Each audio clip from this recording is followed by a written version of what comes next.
ఈ flash card బాగా observe చేయండి. ఏమనిపిస్తోంది ఫ్లాష్ కార్డ్ లో? తనను తాను read yourself not people. పక్కనోడు డాక్టర్ అవుతాడు, డెంటిస్ట్ అవుతాడు, రేడియాలజిస్ట్ అవుతాడు, కాంపౌండర్ అవుతాడు, వాడు ఏమన్నా కానీ రవై మనకి ఎందుకు? First what are you? నువ్వు ఏమవుతావు అనుకున్నావు? ఆ గోల్ని ఏం చేయాలంటే మీ కూర్చునేటువంటి బెంచ్కో, నువ్వు రెడీ అవుతున్నటువంటి డ్రెస్సింగ్ టేబుల్కో, వాట్స్ యువర్ నేమ్ కదా అని పేరేంటి? Ghouse. What you want to become? Doctor.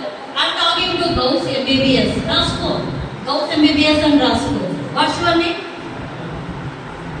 Sai. Sai Mohit. What is your ambition? Both doctors. Okay, Sai Mohit doctor రాసుకో, పేరు రాసుకో. ఈ పేరు పక్కన ఏం రాసుకుంటున్నారు? మీ గోల్ని రాసుకో. దాన్ని డైలీ పడుకునే ముందు విజువలైజ్ చేయి. ఏమని విజువలైజ్ చేయాలి? నేను ఇంటర్ అయిపోయింది, నీట్లో సీట్ సాధించాను, మంచి వండర్ఫుల్ ఒక యూనివర్సిటీలో ఒక క్యాంపస్లో నాకు ఎంబీబీఎస్ సీట్ వచ్చింది, నేను డాక్టర్గా సెటిల్ అయిపోయాను,